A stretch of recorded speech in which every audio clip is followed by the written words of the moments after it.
Pertimbangan politik luar negeri yang dilakukan oleh Soekarno pada masa demokrasi terpimpin. Sebelum masuk di materi, sehingga kami perkenalkan diri terlebih dahulu. Perkenalkan, nama saya Mas Yani, berangkat 13, dan nama saya bisa Zahra dari nomor absen 9.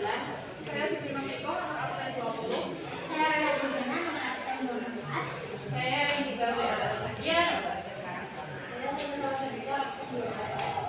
Baik, teman-teman, sebelum kita menjabarkan materi, kita ada sedikit semangat. Ayo kita ikut semangat. Biar semangat. Kita mulai perkenalan ini ya, semangat dong. Mari kita tepuk semangat ala kami. Yuk, bisa berdiri yuk. Yuk,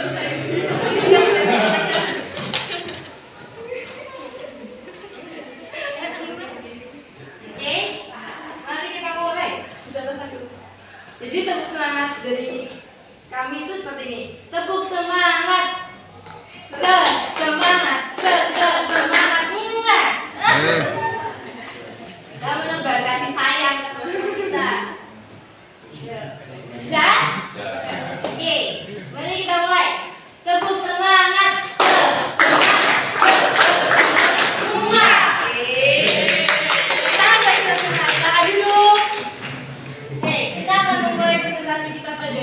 Pagi hari ini kita akan memperkenalkan pokok bahasan kita dulu. Jadi hari ini kita akan membahas politik luar negeri, Aldevo dan Evo, dan politik mercusuar. Pokok bahasan yang pertama akan diterangkan oleh teman kami. Silakan disimak. Jadi kita masuk pada pokok pembahasan yang pertama, yaitu tentang politik luar negeri Indonesia yang terjadi pada masa demokrasi terpimpin.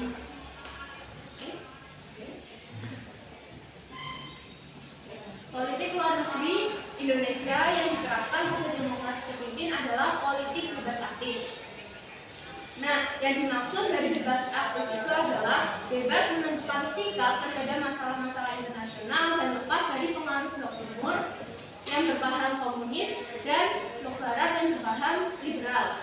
Aktif membina dalam perdamaian dunia internasional. Nah, dari pengertian tersebut ada pun ciri-ciri dari politik bebas aktif. Yang pertama yaitu bebas aktif itu sendiri, yang kedua adalah anti kolonialisme yang bermaksud yaitu menolak bentuk penguasaan dari bangsa asing terhadap Indonesia yang tercantum dalam alinea pertama Undang-Undang Dasar 1945 yang berbunyi penjajahan di atas dunia harus dihapuskan karena tidak sesuai dengan peri kemanusiaan dan peri keadilan. Yang ketiga adalah mengabdi kepada kepentingan nasional, dan keempat adalah demokratis.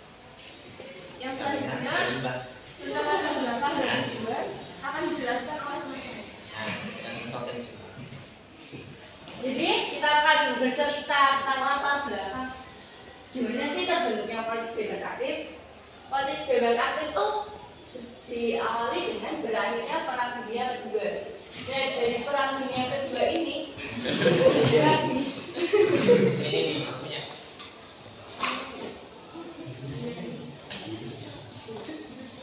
berakhirnya Perang Dunia Kedua. Dan dari Perang Dunia Kedua ini itu ada membentuk suatu polarisasi. Polarisasi itu perimbangan kekuasaan. Jadi di Perang Dunia Kedua ini ada dua pemenang nih. Nah, setiap dua pemenang ini membentuk dua kubu barat dan kubu timur. Kubu barat dengan kolonialisme dan kubu timur dengan sosial komunis.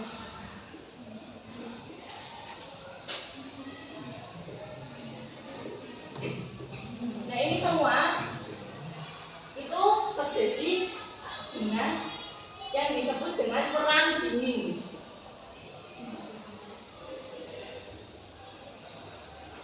Seperti yang kita bisa baca di slide, Indonesia tuh nggak mau terserap di dalam ini, sehingga Muhatta tuh berpidato dengan judul pidatonya Mendayu di antara dua kata. Dan banget ya.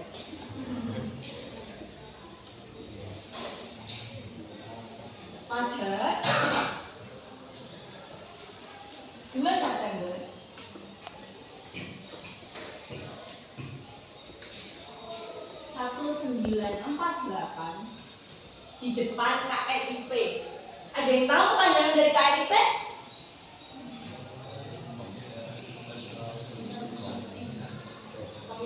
Komite Nasional Indonesia Pusat.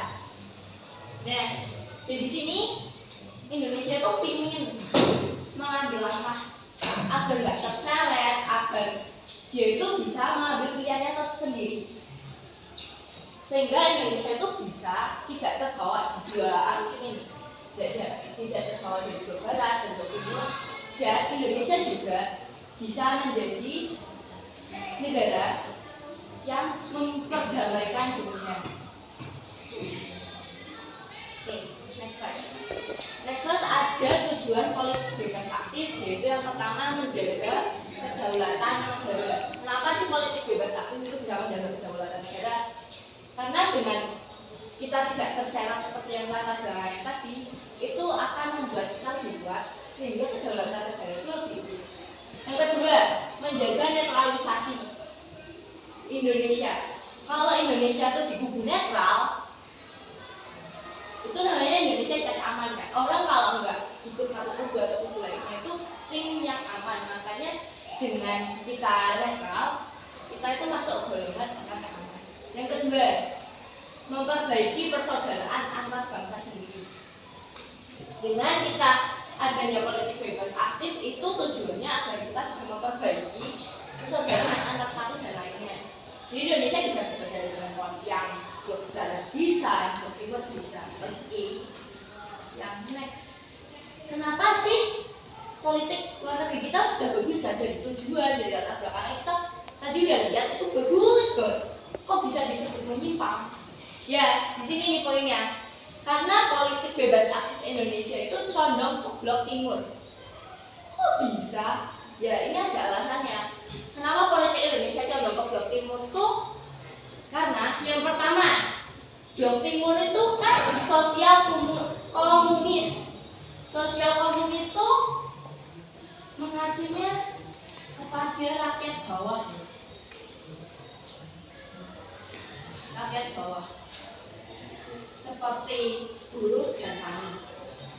Itu buat di Indonesia tuh sangat ini banyak sekali kan harus yang buruh dan tani nggak diperhatikan. Kenapa Indonesia bisa condong ke blok timur? Yang kedua, Indonesia kan anti kolonialisme. Jadi makanya dia lebih condong ke komunis. Indonesia tuh punya isu lah sama kolonialisme. Oke, yang kedua ada Orde Baru dan Nevo.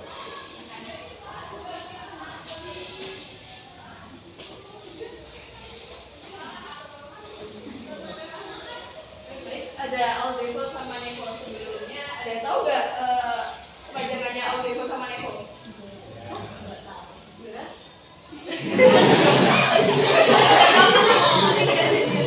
Ini nggak ada yang tahu, kita kasih dia. Kita punya kepanjangan dari Orde Baru dan Nevo. Akan nanti perkenalan dulu dari kami.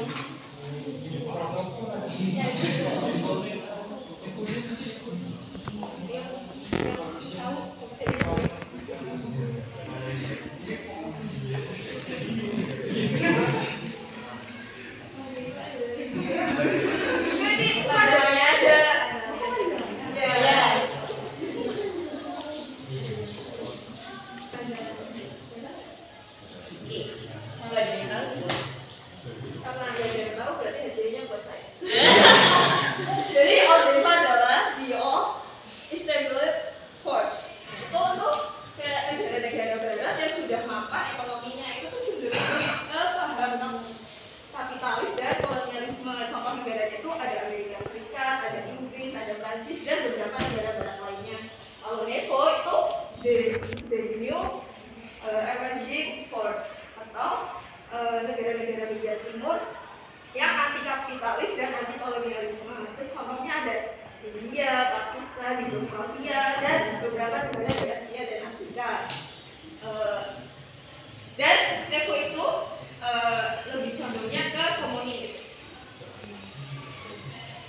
Devo sama Nevo. Jadi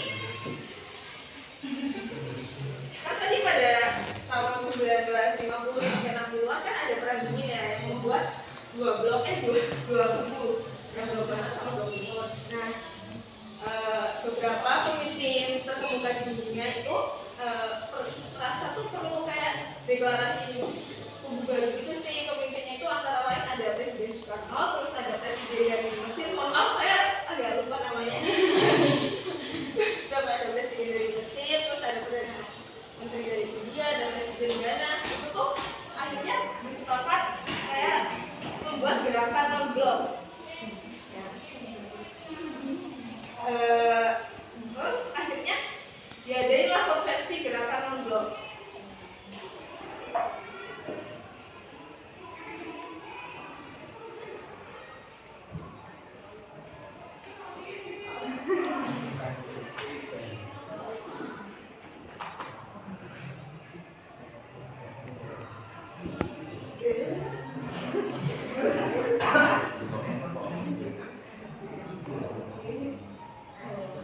Diadailah ini konvensi gerakan non blok di Belgrade, Serbia pada tahun 1961. Konvensi ini tuh dihadiri oleh 25 negara, 11 negara Asia, 11 negara Afrika, Yugoslavia, sama Siprus, dan satunya apa gitu kan. Terus dari ini tuh menetapkan garis besar kalau menetapkan garis besar membuat gerakan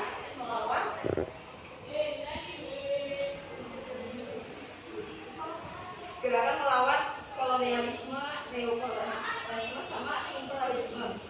Nah, tapi kata Soekarno dengan gerakan itu tuh kayak nggak cukup gitu loh buat lawan. Akhirnya Soekarno tuh dapat kesempatan buat berpidato. Nah, di pidato itu Soekarno memunculkan ide ini. Mengemukakan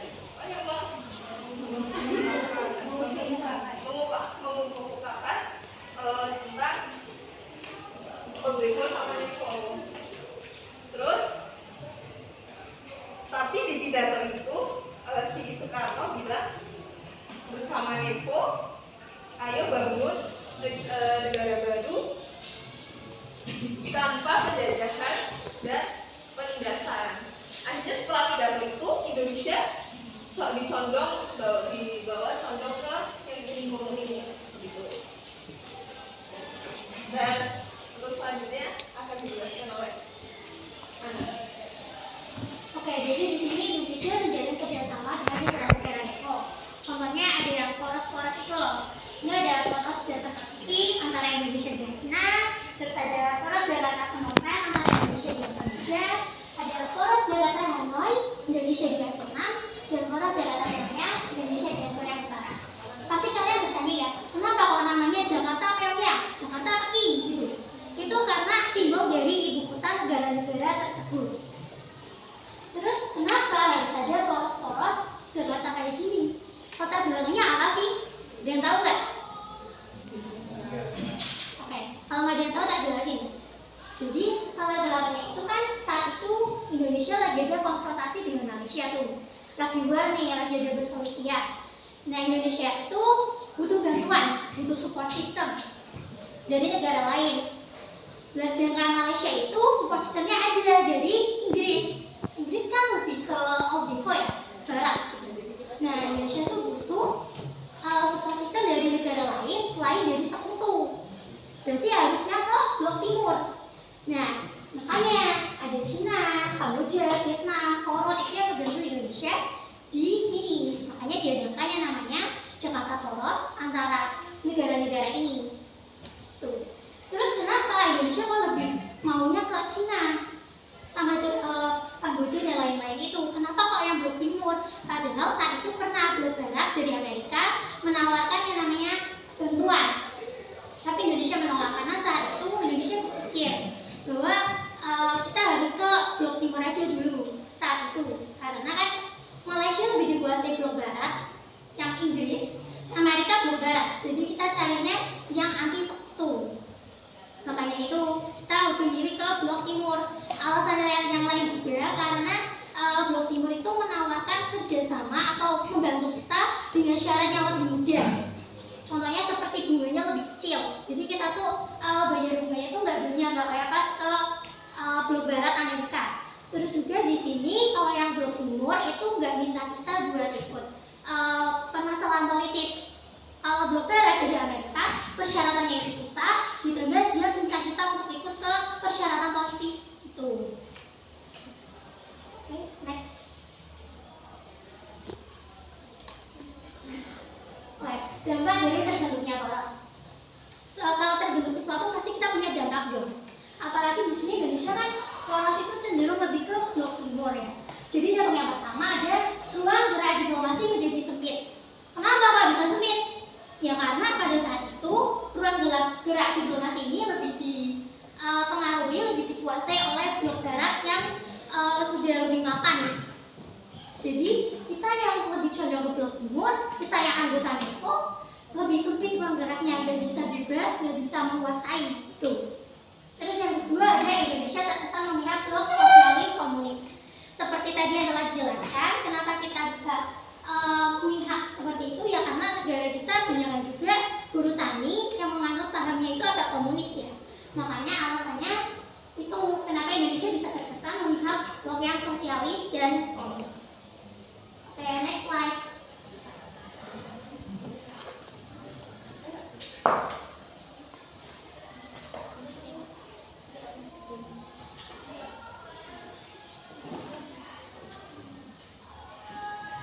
Teman-teman masih sekolah nggak? Apa masih fokus nggak? Apa kita perlu SBY lagi? Ayo kita sekali lagi sekolah lagi. Ya, benar. Mana? Untuk semangat. Semangat.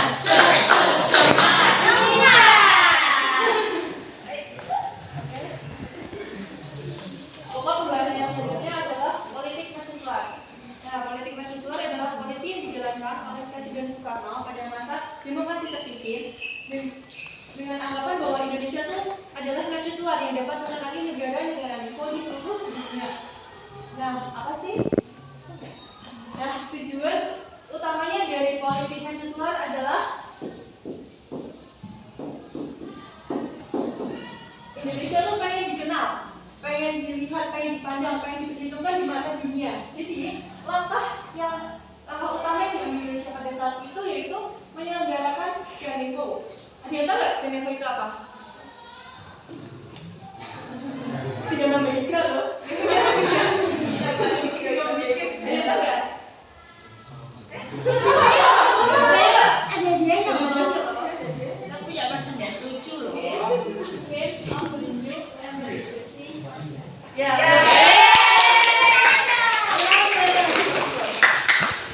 Nah, Ganevo itu merupakan pesta olahraga ya untuk negara-negara yang bergabung dalam NEPO. Nah, latar belakang dari terbentuknya Ganevo yaitu pada tahun 1962 itu Indonesia ditetapkan sebagai tuan rumah Asian Games yang keempat. Nah, dalam penyelenggaranya itu Indonesia tidak mengundang Israel dan Taiwan dengan tujuan aspek terhadap Cina. Nah, hal itu tuh dikecam sama Komite Olimpiade Asia. Nah, berdampak pada dipendeknya Indonesia di beberapa cabang olahraga di Olimpiade Tokyo 1964. Tapi di situ Presiden Soekarno tuh nggak takut. Dia malah keluar dari Olimpiade Asia dan membentuk Ganevo, yaitu pesta olahraga negara-negara NEPO untuk bersaing dengan Olimpiade Asia. Nah,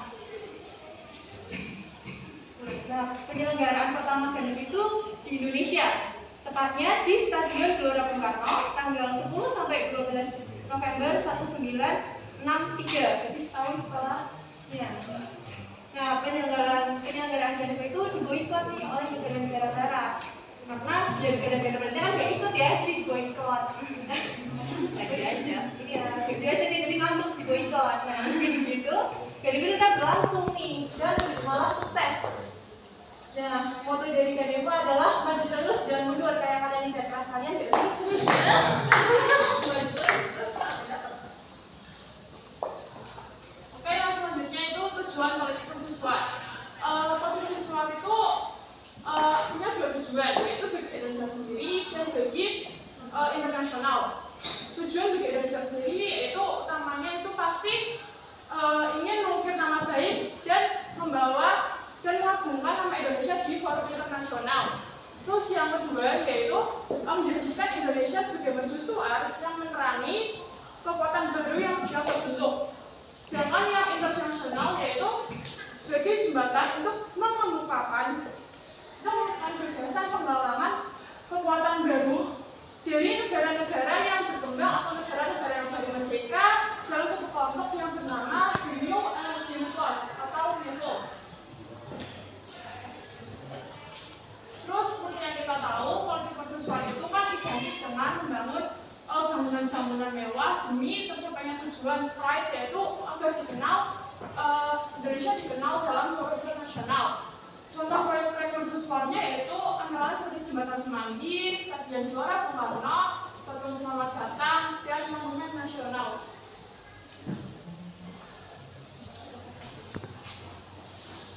Baik, setelah materi yang dapat kami sampaikan, apakah ada yang ingin bertanya atau ingin menambahkan sesuatu? Kami silakan. Ya. Perkenalkan, nama saya Budi Abraham. Tadi kalian si Diga sama si Giska itu kan menjelaskan tentang politik luar negeri, itu menjelaskan pengertian, tujuan, sama ciri-ciri lah. Kan tadi belum ada contohnya, lah itu bisa disebutkan contohnya itu apa saja? Terima kasih. Terima kasih atas pertanyaannya. Izin menjawab dari pertanyaan itu. Contoh dari politik luar negeri bebas aktif yaitu yang pertama adalah membantu negara lain yang sedang terkena musibah atau bencana alam. Yang kedua, keaktifan Indonesia dalam anggota non-blok pada tahun 1961. Yang ketiga yaitu mengakui kedaulatan dan kemerdekaan negara lain. Yang keempat yaitu mengirim tentara atau pasukan perdamaian untuk meredakan konflik yang terjadi di negara tersebut. Terima kasih. Kalau ada jawaban kami.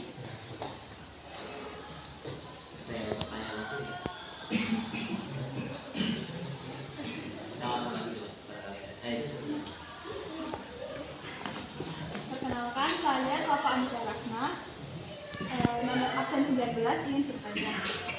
Kan kondisi politik sama ekonomi Indonesia pada masa demokrasi terpimpin kan belum stabil. Terus Indonesia melakukan politik mercusuar, yang mana melakukan banyak pembangunan kan. Nah, pasti kan ada dampaknya kan. Jadi tolong jelaskan dampak dari politik mercusuar itu. Terima kasih.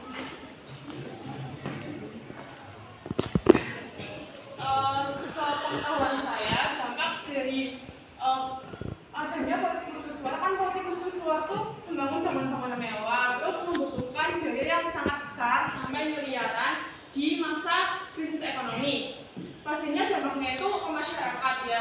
Masyarakat tuh kayak jadi miskin, jadi tambah miskin, nggak dapat kayak hak-haknya sebagai warga negara dengan baik gitu. Pengetahuan saya seperti itu, apakah begitu kan?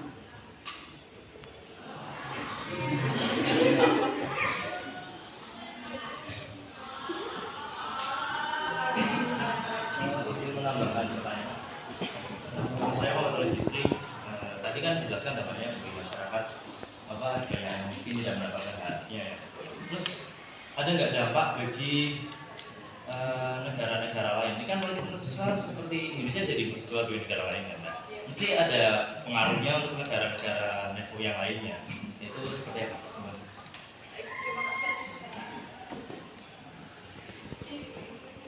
Ya, dampak untuk negara-negaranya kan Indonesia disebut sebagai mercusuar, yaitu yang menerangi ya. Jadi pada masa itu Indonesia tuh membangun bangunan yang megah di masanya. Jadi mungkin bagi negara-negara di sekitarnya itu menjadi contoh gitu. Jadi contoh bahwa negara menjadi berkembang dengan adanya proyek-proyek tersebut.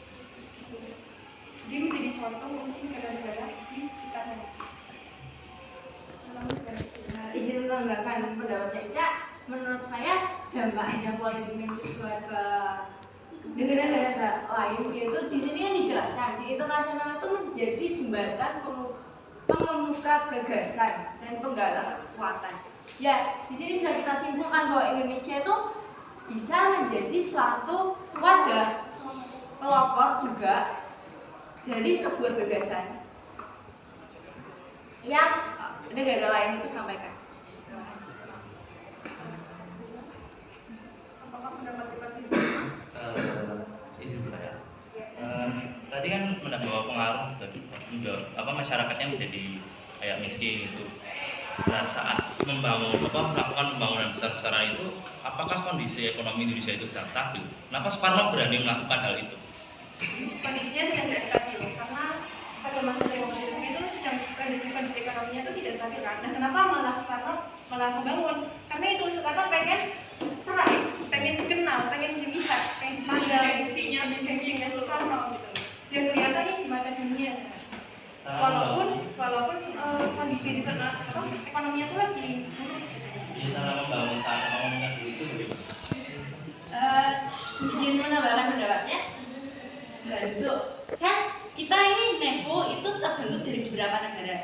Ketika kita mengadakan politik mercusuar, pasti ada bantuan dari negara-negara lain untuk mendirikan suatu bangunan yang sangat megah dong. Pada zaman saat itu loh, itu butuh banyak biaya, itu pasti ada bantuan dari negara lainnya. Karena NEVO itu suatu perkumpulan yang di negara-negara bersih politik sosial komunis.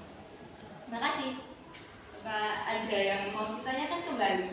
Itu maksudnya bantuan atau utang?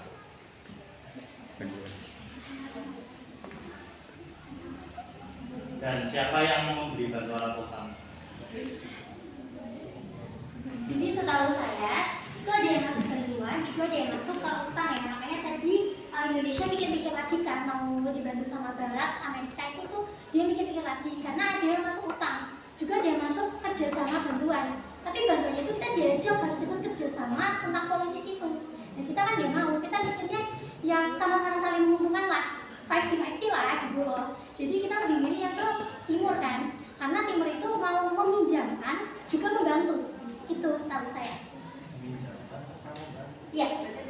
Sama saja utang dan membantu. Iya, ada bunganya juga karena ada bunganya, cuma bunganya lebih kecil. Jadi lebih memihak kelompok timur.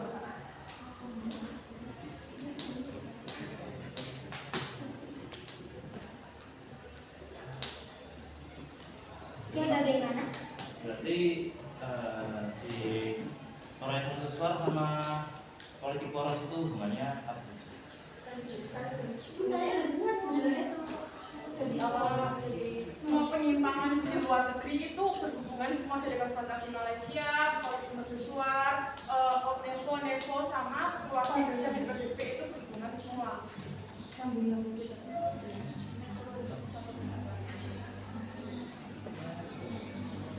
Oke, terima kasih. Ada yang mau bertanya lagi atau masih kurang jelas? Mbak, silakan.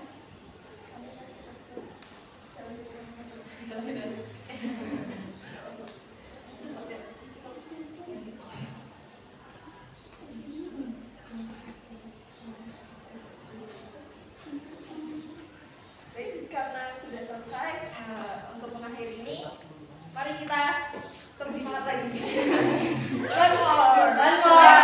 Jelas loh ini. Jelas. Penutupan dari kita. Ayo, bisa Peregangan. Jadi kita serius bahas politik nih. Satu, dua, tiga. Tepuk semangat. Semangat.